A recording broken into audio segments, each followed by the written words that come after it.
This is the Sunshine Cathedral perspective. Queer God Squad considers if you're going to hell for being gay. Gay Christians on Reddit discussed this week a crucial fear: gays having no place in heaven. The Post writer asked, how can he be sure that he is not going to hell for being gay?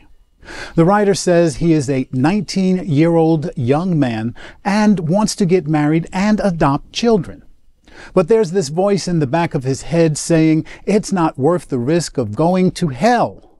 He said he wants to believe that it's not a sin to get married to another man. But the Levitic verses just do not let him sleep. The fellow Reddit users have discussed this post extensively, comforting the young man and motivating him to live his life on his terms. Some even talked about the criteria for going to heaven and hell and who decides them. This discussion holds even more importance after the controversies with rapper Lil Nas X.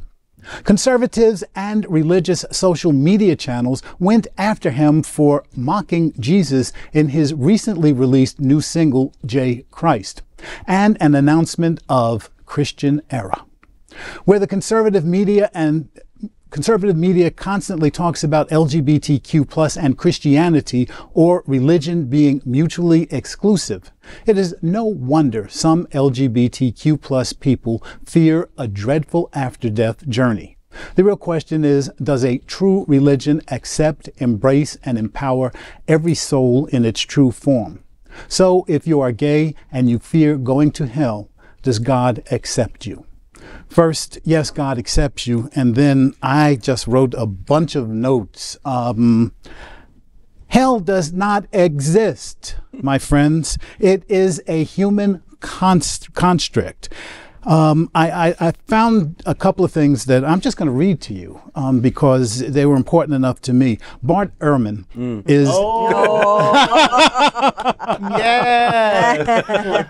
That's what scholars go. He is indeed a leading authority in the New Testament. And what he writes is, for Jesus, the earthly utopia will come to those who are fully dedicated to the most pervasive and dominant teaching of God's law. Guess what it is?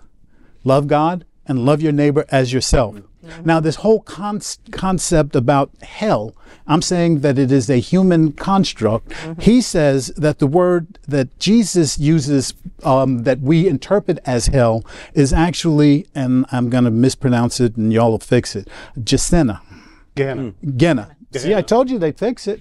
The term does not refer to a place of eternal torment, but it is a notorious valley just outside of the walls of Jerusalem, believed by many Jews at the time to be the most unholy, God-forsaken place on earth. So there ain't no hell.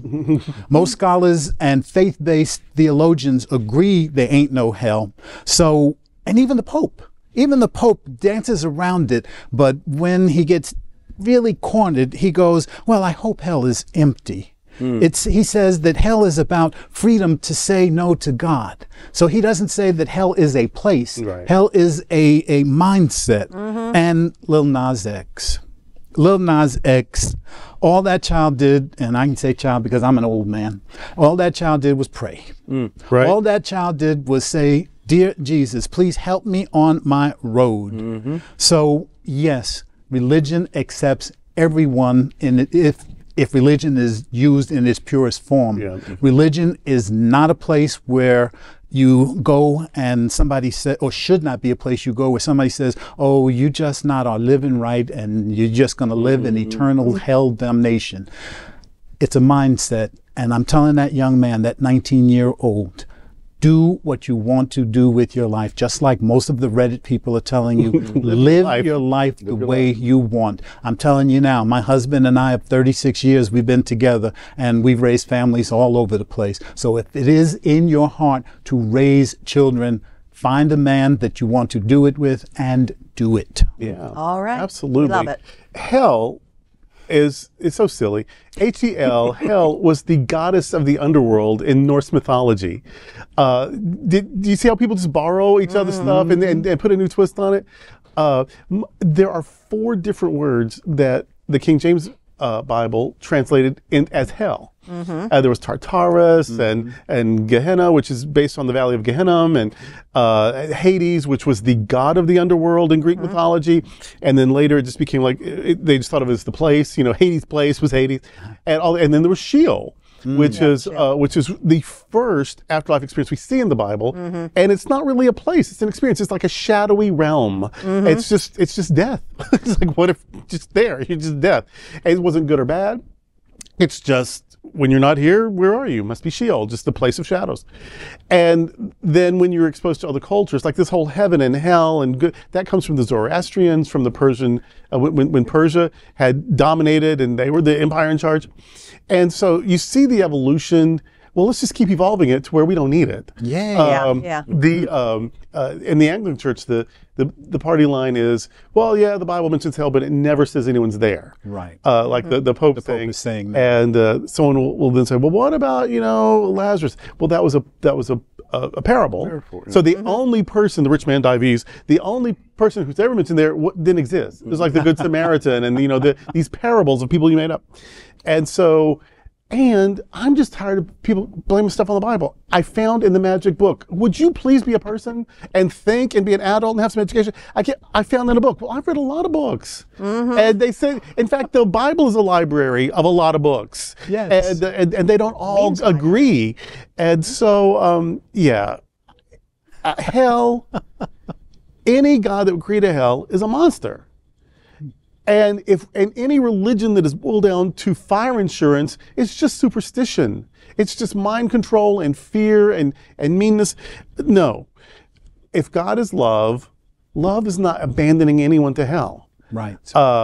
Yes, but your parent, your loving parent will punish you and chastise you and discipline you. My parents weren't great. And my dad was particularly inept at parenting, and even he would not punish me forever. That's the thing. For anything. Yeah. I mean, he could be just downright abusive, but there was always an end to it, and I still got Christmas presents. Do you know what I mean? Yes. Like even my dad, never Dad of the Year award winner, my dad, but even he, like, there was a time when it was enough. No more punishment. Yes, of course you can go to the prom, or here's a Christmas present. If God's not better than my dad, just ditch that guy. Hello. You don't.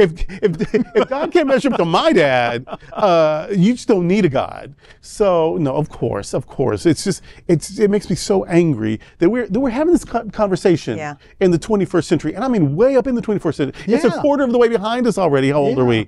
That's scary. Yeah. And people are tormented because this God they've never seen is promising them a place they've never seen based on rules written by people they couldn't tell you who is. The Leviticus. Who wrote Leviticus? First of all, I'd be surprised if he even said Moses. And if he said Moses, then my response is wrong.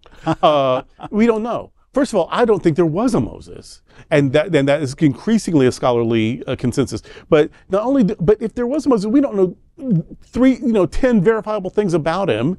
And if there was a Moses, he certainly didn't write everything in the books attributed to him, like in Deuteronomy, where his death is described. Well, I don't think his dead hand reached up and wrote that last little bit. But you know what I mean? No, we don't know who wrote Leviticus. We know it was written for a community that not most of us. And we know that we don't take most of it very seriously, or we'd be keeping kosher, and we'd be worshiping on the Sabbath, Friday night to Saturday night, and we wouldn't be wearing clothes of mixed fabric, which means the 70s wouldn't have happened, and we'd be keeping kosher, and we wouldn't have tattoos, and we wouldn't let women who were menstruating sit on any of our furniture, and we wouldn't bump into them, like they'd have to stay home, so we wouldn't bump into them in the supermarket, thus rendering us unclean. It sounds gross and silly and ancient, because it is, and which is why we don't apply it to our daily lives. So to take two verses, and they're exactly two. Out of Leviticus, we don't know who wrote it. It was for people who ain't us, and most of what it says we disregard anyway. To say two verses from that is why I'm afraid of hell, well, you can easily let that go. Just let it go. God is love. Let me put it another way. I can't prove there's any God at all. But I can prove the empowering and healing experience of love, and I choose to call that God. I don't care what you call it. But I do know love, and love is not consigning anyone to hell. Love's not creating hell. Love's not abandoning anyone to hell, and especially for telling the truth about who they are and loving who they can authentically love. That sounds a lot more like the boogeyman than God. Yeah. God is love, and love isn't hateful. Love, by definition, cannot be hateful. So relax. Well, what if I'm wrong and we're all going to hell? Then we didn't have any chance anyway. Yeah. There you go. We weren't getting out of that anyway, because the house always wins. So you can't beat the house. You know what I mean? So if that's the way it is, we were screwed to begin with. So why worry about things you can't do anything about? I'm betting on God is good. And if I'm wrong, I was host anyway. I just don't believe that's the truth, though. Well, I think we beat that horse to hell. And this is the To hell with it. Next up, we are excited to tell you about our next adventure with our Global Fellowship. In 2024, this year, we'll be going to where the hills are alive as we explore Austria and Alpine Europe for Gay Oktoberfest. Space is extremely limited, so make sure to go to happeningout.travel/sunshine to reserve your space now.